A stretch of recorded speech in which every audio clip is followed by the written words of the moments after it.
So welcome back to the show, and now I have the privilege to have Maya with me. Good morning, Maya. Good morning. How are you? I'm good, and you, how are you? Great. Uh, I'm we, great. we were just chatting about your tooth and how incredible this was, and the experience that you had of letting go of the blame. Yeah, it was really powerful. Little tidbit is that I went to the dentist yesterday and I found out that I have a broken tooth, and it's one of those things. It just happened, and we hold a lot of self-doubt in teeth, according to Louis Hay and according to a lot of other spiritualists. And one of the things that I really got out of going to the doctors was it wasn't my fault. It wasn't. I should not blame myself. It just happened. And when one of those things just happen, you don't take on the blame because usually that's what we all do. I blame myself for every ailment in my body, and that doesn't really help. So it was actually very enlightening. Yeah, so it's about a good experience. You learned something about this. Yeah, I learned Yeah. something. Yeah. That's great. So Maya, you are in charge, or you're producing the Worldwide Good News Network. Yes. Yeah. And I would like first to congratulate you for what you're doing, because it is really exceptional. And I'm really feeling that we will need much more people like you to be able to share the good news and everything. So thank you. Thank you. Um, Uh, so can you just talk about a little bit about how did you come to creating this network, and where this idea came from? Well, actually, I did not start it. I actually took over for the wonderful Momo of the Momo Zone. He started about a year and a half ago, and he does way too many things.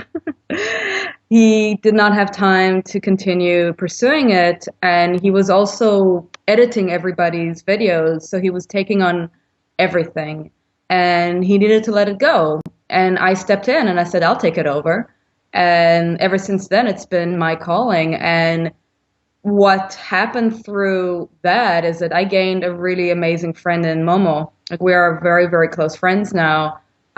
We really support each other for each other's lives. And for me, he gave me the gift of stepping in, of saying, this is my calling. And for him, I think taking over his baby and letting it flourish was something that he needed somebody else to do for him. So it's been really, really, really powerful. And I'm really honored to him letting go of his baby to let me help grow it. So that's how it started. That's wonderful. That's really wonderful. And how did you do this? So, because there was probably a big amount of fear inside you when you started this, especially taking over Yeah. from somebody else.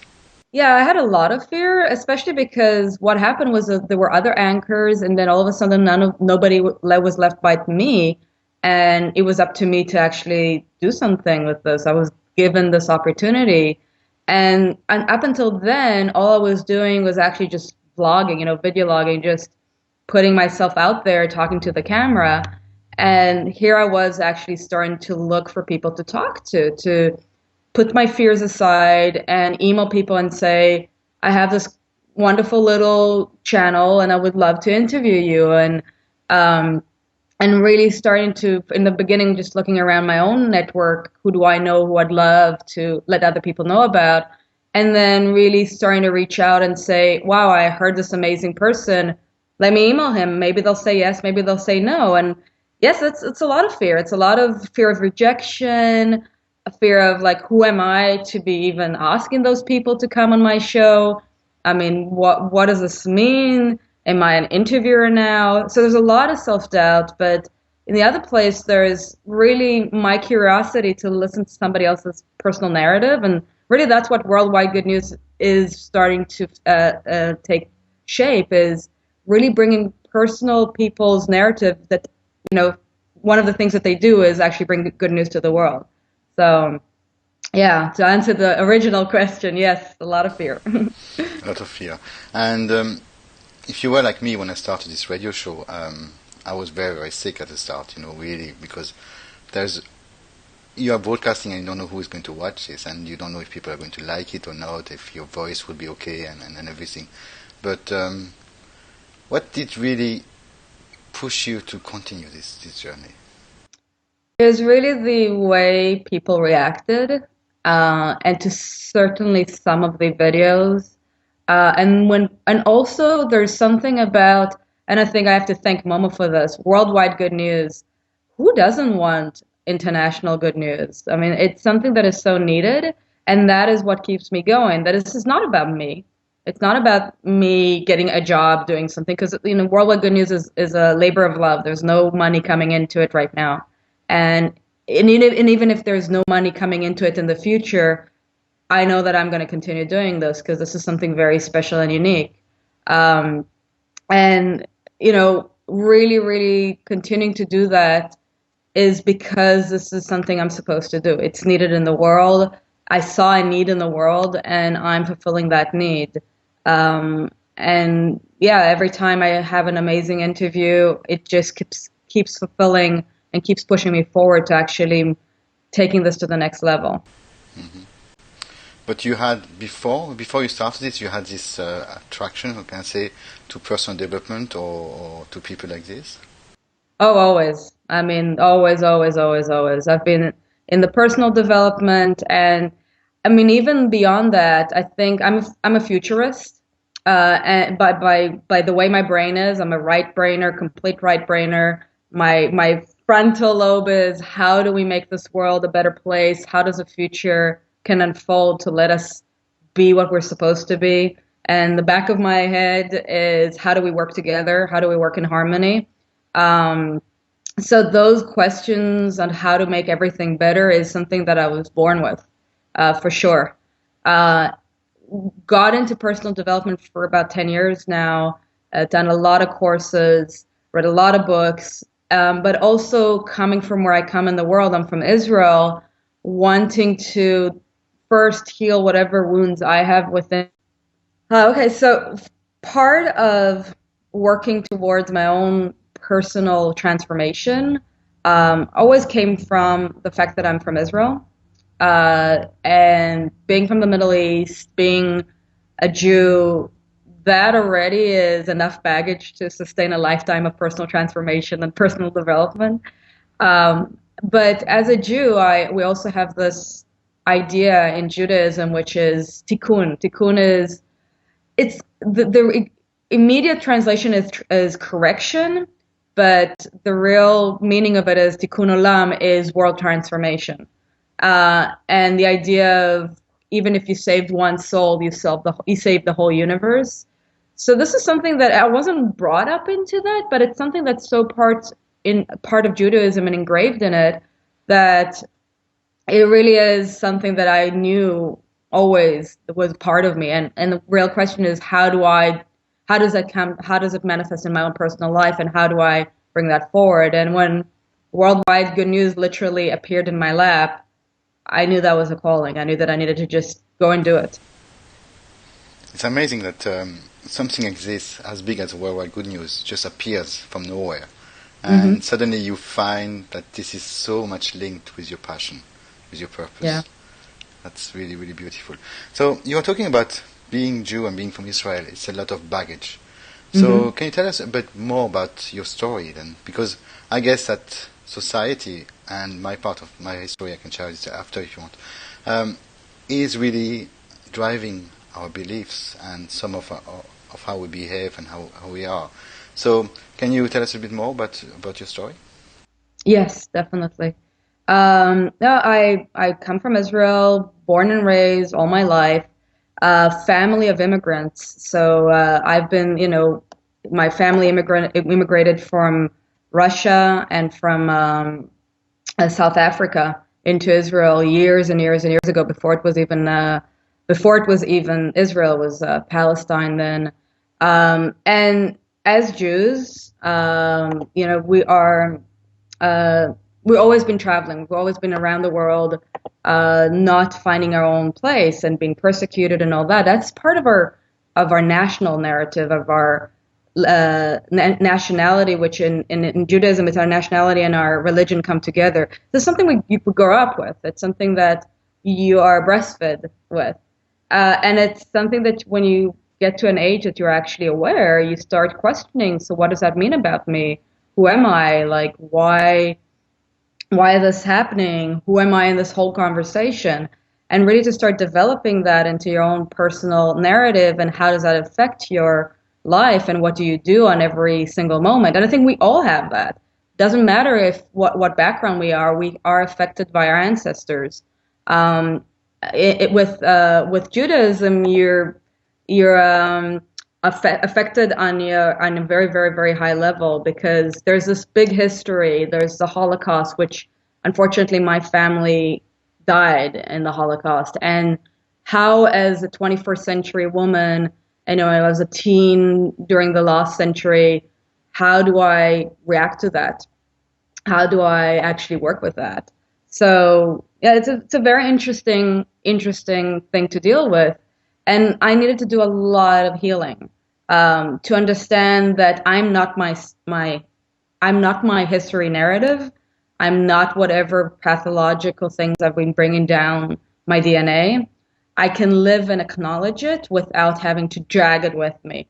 Because I literally, like a lot of Jews, dragged 6 million Jews in my body. Literally, that was the image. 6 million souls. And that's heavy. That you can't live like that.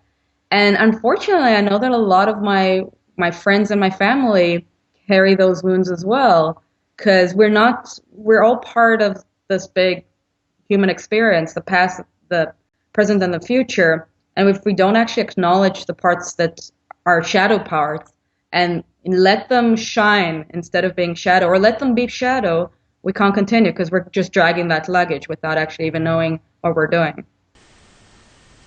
So you're talking about a lot of healing. Yeah.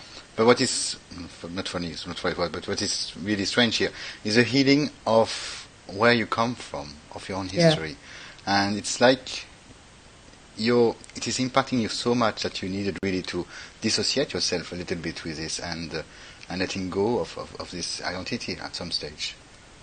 Yeah. Well, it's not letting go. It's more it is letting go. It's letting go of how I perceive myself in the world through that narrative and creating my own personal narrative with an acknowledgement for that history. Because it's such a thin line between, and I fall back to it then on every day. It's just an awareness of, am I Maya and all the history of the Jews, or am I Maya creating something new, acknowledging the history of the Jews? And it's such a small difference, but it makes a world of a difference to how I can be in the world, because it's where my perspective comes from. Am I a victim perspective or am I empowered perspective? And it's very, very, very easy. And, daily, it's a daily work for me to not fall back into the victim story and step back into the circle of empowerment. And it's a daily struggle, So, but at least once I gain that awareness, it's a little bit easier to get out of it. Mm-hmm. When you say it's a daily struggle, it's because you have to remind yourself every day that you have a choice, and then you have to go forward in one direction versus the other. Exactly. Not only a choice, but to forgive yourself for falling back into the victim triangle. Forgive yourself for being vulnerable. So it's being in forgiveness and acknowledgement of you're just human, and then making a choice. And sometimes you don't make that choice, so not being so hard on yourself when you made that choice to be a victim for a few minutes, but know that you need to get out of there. Yeah, I fully agree with you that sometimes we can fall back into to be scared, into being fearful, into being a victim, and just deciding not to stay here too long. What do you think? How do you think that this history of yours is serving you today? Because I guess that there is, more than guess, I believe that there is, in every part of our history, whether it's our ancestors or nationality or religion or whatever, there is something that is serving us today to be able to continue in our life with some lessons.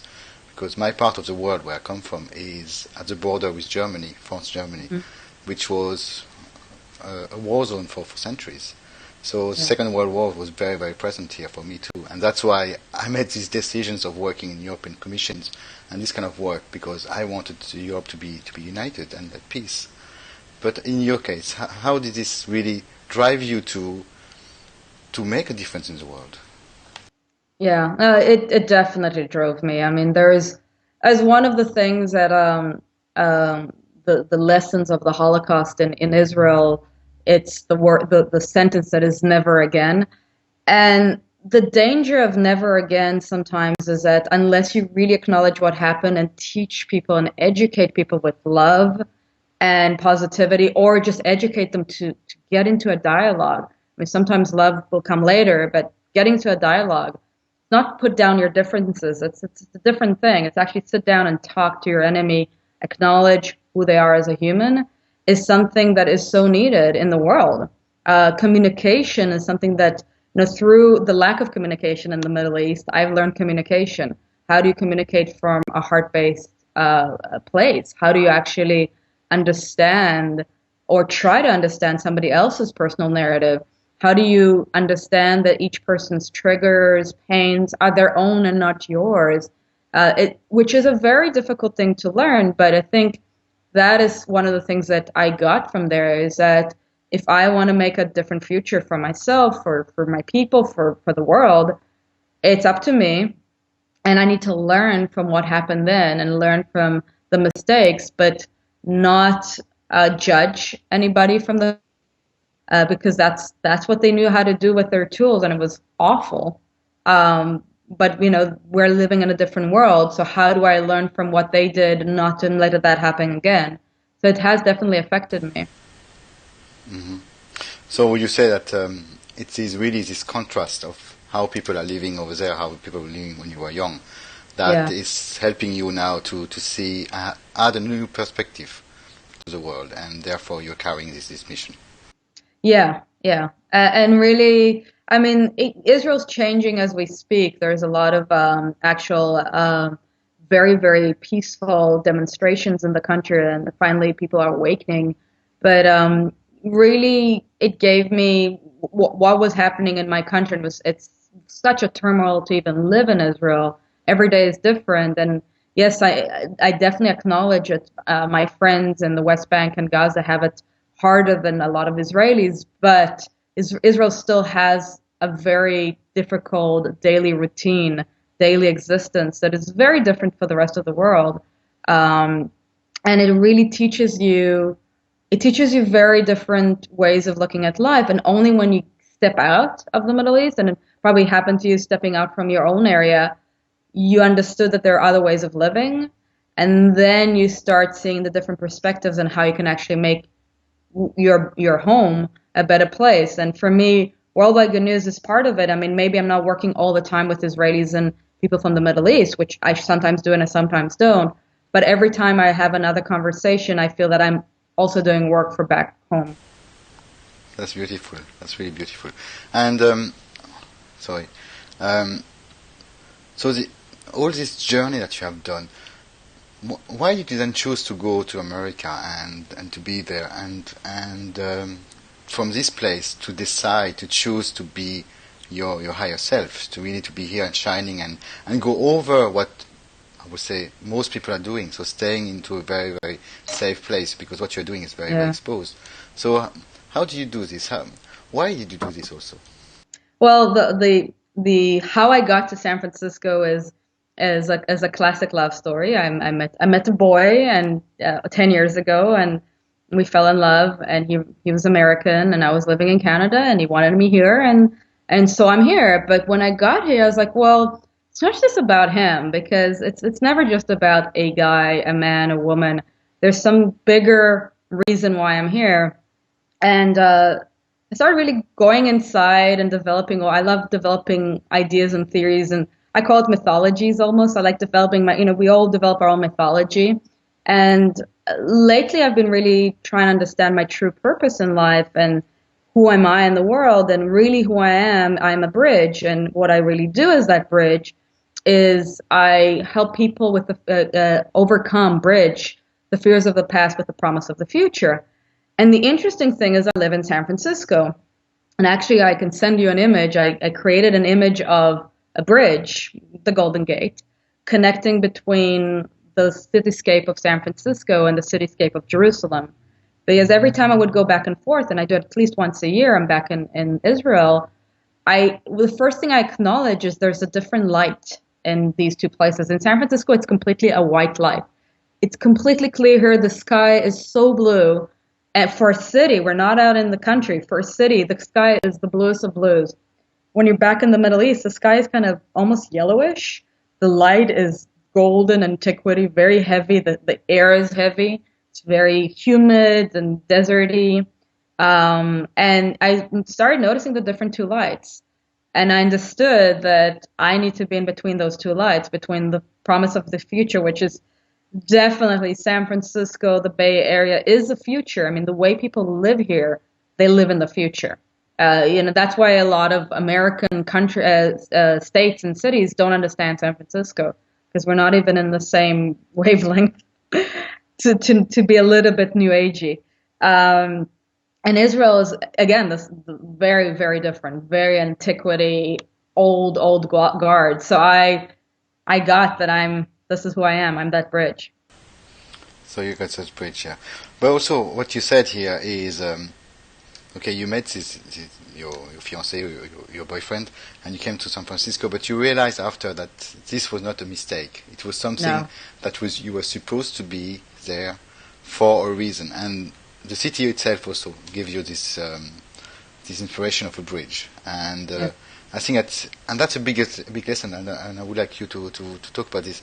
But accepting that everything happens in your life, whether it's a good or bad, or whether it's things that we don't really understand, it is for us to build another piece of our jigsaw of our life. Mm-hmm. Yeah, definitely. I mean, even bad things that happened, and we all face bad things. Yeah, understanding that it's part of a jigsaw of your life at that moment might not help. But in hindsight 2020, in retrospect, you understand that there's something bigger here. There's a bigger jigsaw of your life, as you said. And whatever, well, in Israel we say, whatever doesn't kill you makes you stronger. What does kill you makes your mom stronger. But, it's a bad army joke.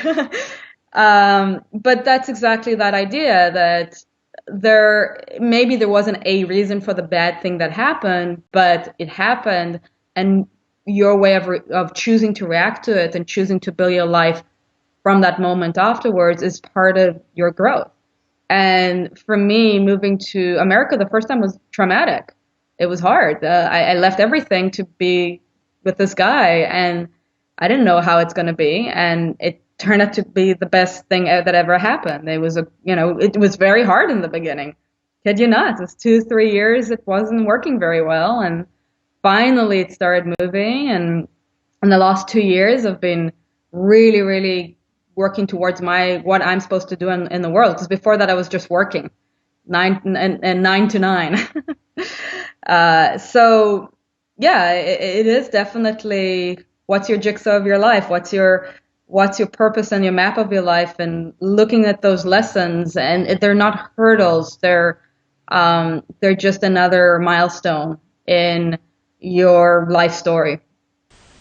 So what you're really saying here is that even if sometimes things to be so difficult, but if we feel in our heart it's the right thing to do, but we have this internal conflict between our fears and what we want to do, and then what if things go wrong and what if things go right, and we have this inner conflict, and it makes you feel not very, very well at the time, which probably impacted also the start of your relationship, because you were not able to be aligned completely with him and with yourself.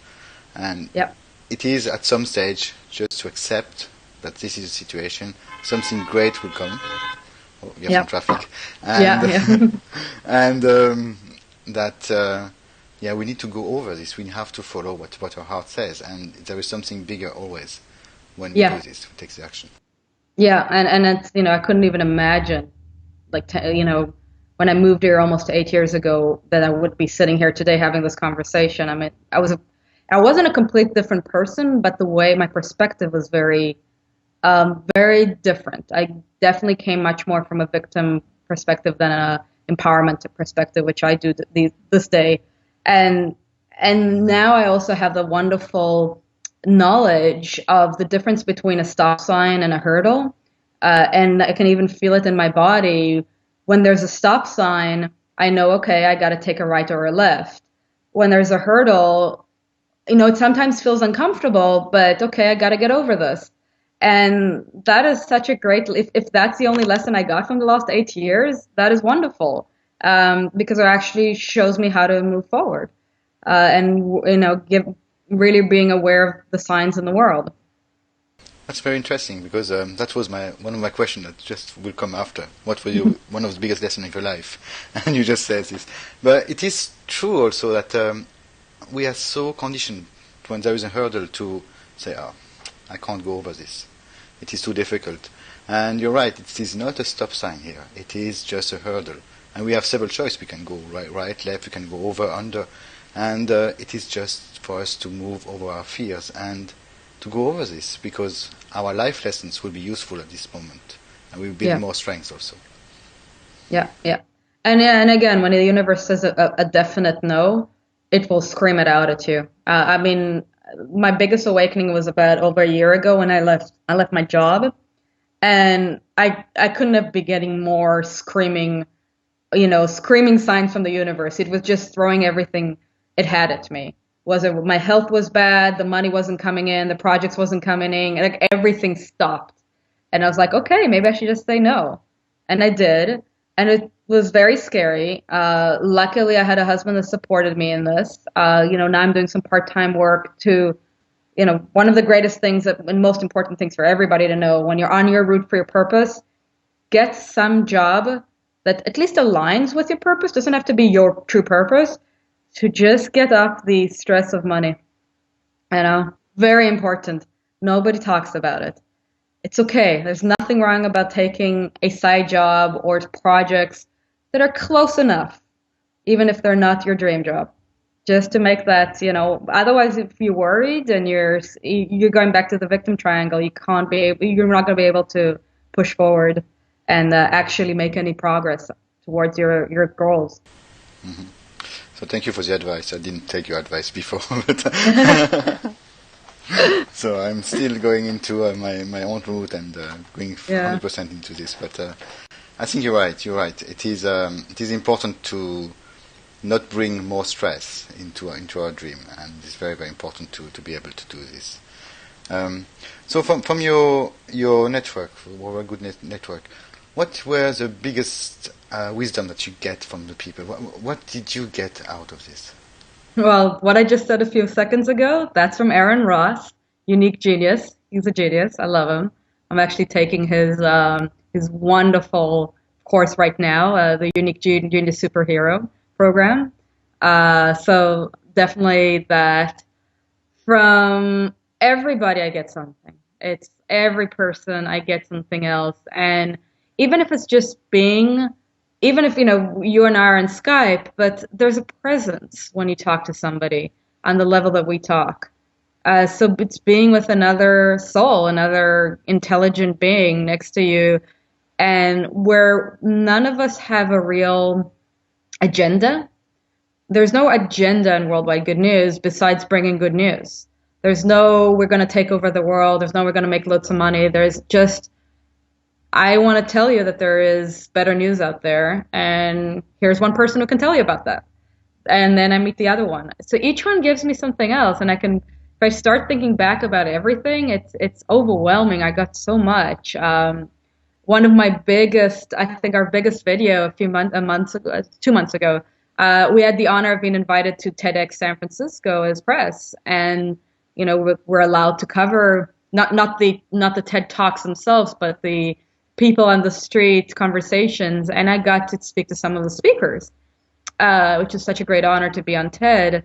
And I got to talk to the COO and then one of the women that were part of the Berkeley Bionics company. And Berkeley Bionics, what they do is they create exoskeletons. Up until now, it was mostly military, but now they're working with people in wheelchair.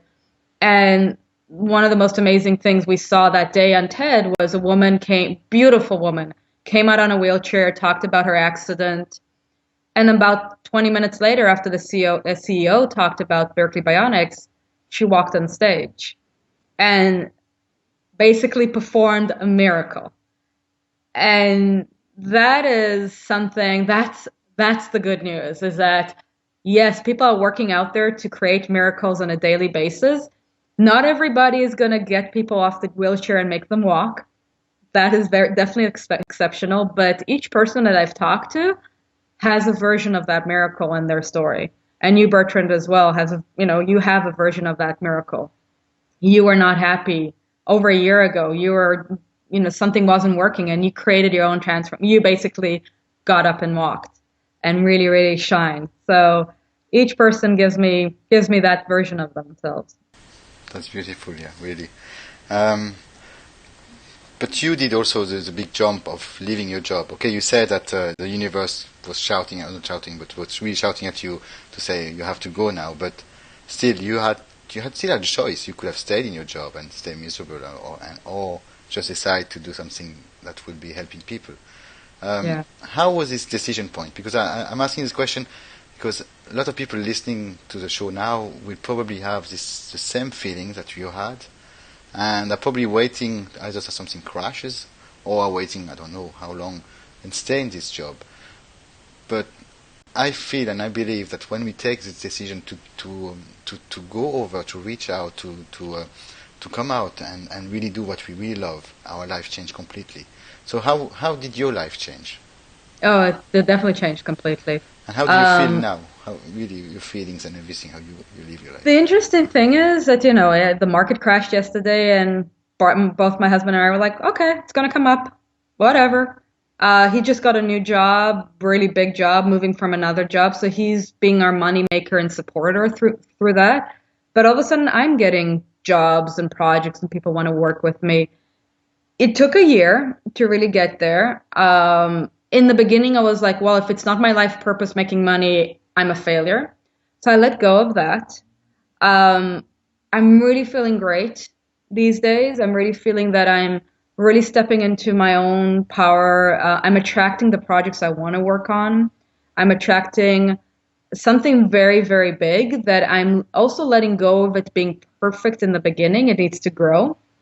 And that is one of the biggest lessons I'm learning is that it takes time. It's not going to be overnight. And giving yourself patience, love, no guilt is also part of it. I know this was the best decision of my life. To leave that specific job was a must. I mean, it wasn't even the universe wasn't even it wasn't even my decision anymore. The universe just said, "You are not going to be working there. All you need to do is hang on your resignation." Because they still even owe me money. I mean, it's that kind of area where everything stopped for me to step out. It was a very definite moment. Yeah, it was. Yeah. It was kind of similar for myself, but I lost my biggest client because I was self-employed before, and I just Yeah. lost it overnight. And yeah, this was a wake-up call. But I fully understand and I fully feel what you are saying about that it takes time. But what I learned is that it's the time that we need to believe in ourselves. Because before it was, we are hiding behind either a product or either a company or either whatever. And suddenly it's us. And Yeah. we don't believe that we deserve this. So it's Exactly. really working on the deservedness here. That's the reason why it takes time. It doesn't take time because, because it's a product and, it takes time to get to market. No, it's not about that. It's about I need to finish my work and to remove all the layers for it to arrive. It's a very interesting, real life thing is that until you're really ready, it doesn't matter how smart you are, the money and the job won't appear until you are ready. And that's why they're millionaires, and that's why the people who are not millionaires. Those people who are millionaires are completely ready for the money to arrive, and those who are not are just not. So I'm not ready yet, and that's all it is. And for me, it's the conscious choice to become ready to let the money and that energy of work flow into my life. Hmm. Completely. And that's really, really funny because you said this, and it is again going back to the jigsaw. Yep. And as long as we don't have all the pieces in place, we are not really congruent. So Mm-hmm. we know that some part of us think that we are still lying. Some part of us think that we're not good enough. Some part of us think that We Yeah. are good enough, but we don't believe. But also, there's something that Tony Robbins says one day, and that's just resonating when you say this. If the success will come too early, we will have money too early, and we will not be stretched to be really even more. Hmm. And I think that's a very, very important lesson here. Yeah, no, I completely agree with him. Yeah, it's almost and it is part of the do I deserve it, but it's almost like I need to sweat to make it real. If it comes too easy, then for me, I think in my own little set of belief is that I didn't earn it. It just came. I need to sweat a little bit. That's your belief. No? I think that my belief is more. I need to go out more.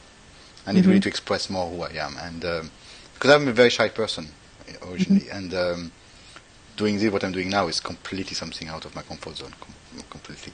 But I'm still doing it in the way that I want to share with people and go out and show that to the universe that I can handle this, I can do this, and I want to do this. Yeah. No, that's really great. No, that's definitely part of my belief system is that yes, I have to sweat for it a little bit to earn it. And I think it could be also my limiting belief a little bit speaking out here. But I think what Tony Robbins said is very true. A year ago, I wouldn't be ready for this. I was just starting out. Yeah, yeah. You need to build your own self-confidence and everything. So your journey is really a journey of not giving up, of being very persistent, because Mhm. going in the direction you are going, not having the income that comes into your life, and then still having the faith that at the end something good will come. It's really, really being persistent on a daily basis. Yeah, it's a daily thing. And as I said, I have attracted a couple of paying projects lately, which is have been a blessing, and they're all aligned with my purpose, which is really beautiful. They're maybe not the end all. This is what I want to do for the rest of my life, moneymaker, but they're definitely much more aligned and with the most wonderful people. So it is very, very scary. And as I said, I had my dear husband to support me here, which is great. But yeah, still on a daily basis, I have to wake up and be my own boss and remind myself to do things and remind myself to believe and really. And it's been every week I see a development of how I work. It's a performance gap that I'm actually working on, and it's becoming more fun to do this work on me. And it's actual work. I work 8 hours a day, and I think I create a lot of value in the world. It's just the value is still sitting somewhere in the bank of the universe accumulating. But I think the real So, value is for you to be ready now to express that this is of value. I'm not sure that 1 year ago you would have been able to say this to people without feeling this. Well, it's not true. yeah, Yeah. yeah, exactly. It's a really learning your self value and really learning that what you have to say is valuable, especially taking on life in the way that I did. Yeah, completely. You're right. Yeah. And what will you say to people who are listening to this show now and they are wondering why should they choose this direction, even if they feel at some level inside them that this is probably right for them. But as we are talking about some that is not always an easy journey. So why should people do this? Well, it's such a personal conversation, and I will never tell anybody else that they need to do this. It needs to be their own calling, their own truth. It needs to be also something that burns in their bones. Know that for me, I mean, Worldwide Good News is part of this whole. I call myself a transmedia producer. It's part of the whole world of who I am, and part of it is YouTube blogging. Other parts is going to be creating movies and other ideas. And really, my whole idea in life is how to make this world a better place, how to bridge between the fears of the past and the promise of the future. And until somebody feels that they have a calling, they have something bigger to do, and they completely believe and step up to it. If they don't have that, they won't step to the next level. They won't say, "Okay, this is bigger than me, and I gotta do something about it." We all have that. We all have a purpose in our lives, um, but some of us choose not to listen to that voice, and it's okay because not everybody. I don't have children. I do have a mortgage, but I have a wonderful guy that takes care of me. It's about what we have right now, so I could do it. Sometimes it's not that easy. I know you have a child, so it's a much tougher decision when you do that because you're affecting so many other people. Really is, again, as I'm saying, it's such a personal conversation. But yes, it is a personal conversation. It is your purpose. Biggest thing to do for all of us is to create a network of a great community that supports you in your way. Because you're not doing this yourself and you're not doing it for yourself. You're doing it for the world. So once you actually feel that, reach out. And also, there's nothing wrong about taking baby steps. There is nothing wrong about that. You can do baby steps to my life purpose versus diving into the pool. So, Yeah, if you're that right. answered the question. It does, yeah. But what you said about the people will come to us and we will surround ourselves with the people who help us, that's so true. Because when I started, I did not have any of the friends that I have today. And it's just Hmm. amazing that they just come and appear in your life and they're here to help us and I'm here to help them. And that's exactly how the thing works. And you're right, you are never alone because it's like if the universe is orchestrating everything to help us to go to the next step. We just need to take the next action and next decision, and it's every day, every day, every day. And Yeah. suddenly things magic happen. Yeah. Yeah, that's the thing. It's a consistency of taking those baby steps every day, not being fearless. Being fearless is having courage to look at your fears in the eye and still do something about it. It's not having fear. That's a true of being fearless because we all have fears. And acknowledging those fears, sitting with them sometimes. But yeah, the idea of having a community. When I started with the 100-day challenge. I think that's what started with Lilo Massé, years and years ago. Um, I didn't know why I was doing it. I just needed to do it. I just needed to put my voice out there. And never in my wildest dreams would I've imagined that I would be doing worldwide good news, that I'd be starting a life for myself. But people were always there, and lately it's been just this amazing. I feel so rich, and I've been saying it for a few years now. The amazing people that I've attracted to my life. I mean, you and Freeman and Lilu and just the list goes on. Aaron Ross and Brian Johnson and all these amazing people that when I call them and say, "Hey, will you do an interview for me?" They say yes immediately. That yes is what keeps me going on. And these are amazing, great people that I'm humbled to be a part of and to know that they're an email away or a phone call away. That is a community that you build yourself. And I've collected these amazing and attracted these amazing people to my life. And that gives me strength to know that they're doing very similar things in their lives. And I can always call up and say, hey, do you have any recommendation or I need help? And people are going to step out and say, yeah, of course, we'll help. Yeah, Yeah. that's really what's happening here. It's people are just coming here and they're just yeah, they will do things that you don't even believe that they will do, or sometimes they will just do things because they feel it's the right thing, and you're not even aware that they were doing this behind your back, and suddenly you have another magical thing happening in front of you, and you don't know Yeah. where it come from, and it is just marvelous when this happens. Yeah. Yeah, Yeah. yeah. And we have to appreciate this really, really completely. So you were saying that you're doing some other job on the side of Worldwide Good News. So what are you doing? You're creative. Yeah. Creating. Well, I come from the world of film, and it's kind of funny when I tell people what I used to do for a living all the time. They're like, "Wow, that sounds cool." Yeah, but it's a lot of work. We used to work on games, mostly on game trailers and animation and visual effects. And those are literal 15-hour a day jobs, 7 days a week. And no time for self-exploration is ever left. Only when you've got some downtime. So now what I'm actually doing some product management for an online coaching tool. So that's very aligned with I'm learning a lot. And also I'm helping produce a transmedia conference, the first ever in San Francisco.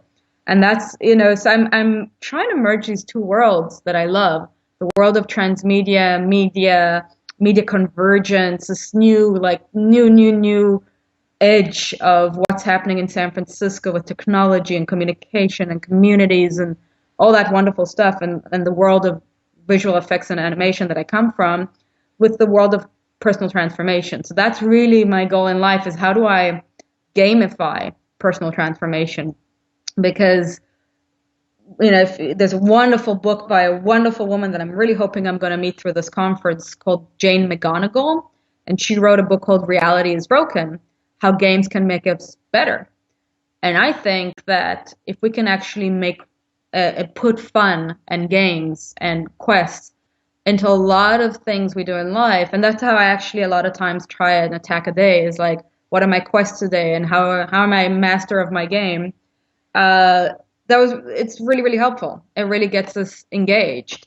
And working with a lot of coaches, the coaching world doesn't have it yet, and I'm feeling that the younger generation is not very privy to what's happening in the personal development world yet, and actually bringing it into the gaming world and merging that is the next incarnation.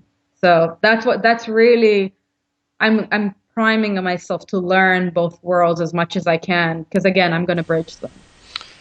And that's again what you said before at the very start or in the middle of the interview, that we were talking about this jigsaw, and that's also what I found, is that when I was working, whatever skill I learned, whether it was my life or my professional life or even things that I didn't really want to do in my work, and suddenly these skills become useful and they just make sense.